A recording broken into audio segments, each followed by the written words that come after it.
کیا آپ نے کبھی سوچا ہے کہ انسان طاقت کے نشے میں کب تک زندہ رہ سکتا ہے؟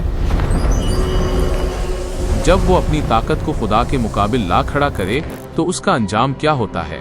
یہ کہانی ہے ایک ایسی قوم کی جو پہاڑوں کو تراش کر گھر بناتی تھی، جو اپنی شان و شوکت پر فخر کرتی تھی،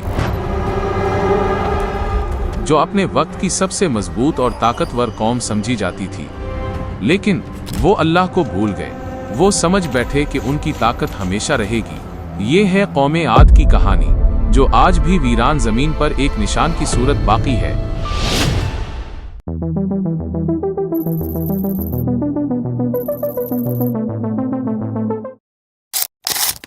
قوم عاد حضرت نوح کے بیٹے اوس کی نسل سے تھی۔ یہ لوگ عرب کے علاقے احقاف میں آباد تھے۔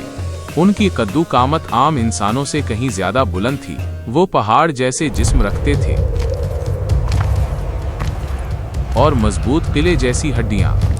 ان کے شہر بڑے بڑے ستونوں سے مزین تھے۔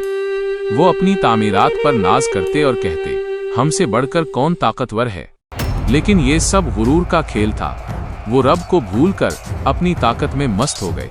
اللہ نے ان کی ہدایت کے لیے ایک نبی بھیجا۔ حضرت ہود نے اپنی قوم کو پکارا، اے میری قوم، صرف اللہ کی عبادت کرو، اسی نے تمہیں پیدا کیا ہے۔ انہوں نے کہا، شکر کرو اس رب کا جس نے تمہیں قوت عطا کی۔ لیکن قوم نے کہا، ہود، تم بس ایک انسان ہو، ہم کیوں چھوڑیں اپنے معبودوں کو؟ وہ ہنسنے لگے، مذاق کرنے لگے۔ حضرت ہود نے پھر کہا، اے میری قوم، زمین پر فساد نہ پھیلاؤ۔ یاد کرو کہ اللہ نے تمہیں کیسے طاقت دی، تمہیں پچھلی قوم نوح کے بعد آباد کیا، تمہیں جسمانی قوت میں زیادہ بنایا، تو اللہ کے شکر گزار بنو۔ لیکن وہ غرور میں تھے۔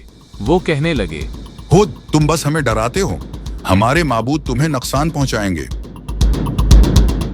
قوم عاد پہاڑ تراش کر محل بناتے تھے۔ ان کے شہر ارم ذات العماد کہلاتے تھے۔ یہ شہر ستونوں سے مزین اور دنیا میں اپنی مثال آپ تھے۔ وہ اپنے محلات دیکھ کر کہتے، ہم ہمیشہ رہنے والے ہیں۔ لیکن حضرت ہود نے کہا، یہ سب فنا ہو جائے گا، صرف اللہ باقی ہے۔ قوم نے کہا، ہم پر عذاب لاؤ اگر تم سچے ہو تو۔ یہی ان کی ہلاکت کا آغاز تھا۔ اللہ نے اپنی رحمت سے انہیں مہلت دی۔ بار بار ہود نے نصیحت کی، میری قوم اللہ سے پناہ مانگو۔ لیکن وہ روز بہ روز کفر میں بڑھتے گئے۔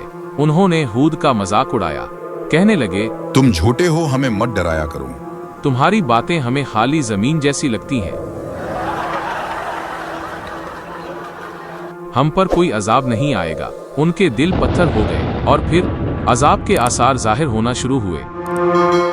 پہلے بارش رک گئی، زمین سوکھ گئی، کھیت بنجر ہو گئی، ان کے باغات اجڑنے لگے۔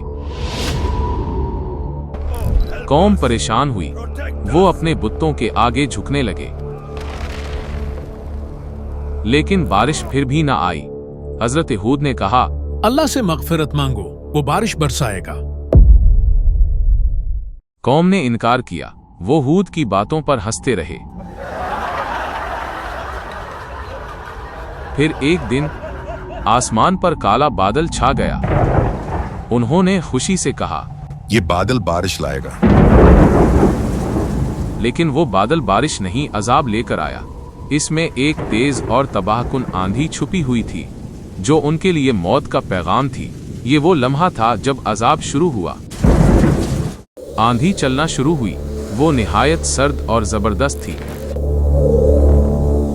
ہوا نے ان کے محلات ہلا ڈالے، درخت اکھڑ گئے، زمین پر گرد و غبار چھا گیا، ان کے چہرے خوف سے سفید پڑ گئے۔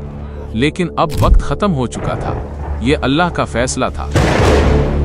آندھی صرف ایک دن نہیں چلی، یہ 8 دن اور 7 راتوں تک مسلسل چلتی رہی۔ ہر طرف چیخ و پکار سنائی دیتی۔ انسان، جانور، کھیت سب تباہ ہو گئے۔ ان کے بڑے بڑے جسم ریت کی طرح زمین پر بکھر گئے۔ محلات ڈھیر بن گئے۔ وہ جو کہتے تھے ہم سے بڑھ کر کون ہے، اب مٹی میں دفن ہو گئے۔ قرآن کہتا ہے، کیا تم نے نہیں دیکھا کہ تمہارے رب نے عاد کے ساتھ کیا کیا؟ وہ جنہوں نے زمین پر بڑے بڑے ستون بنائے،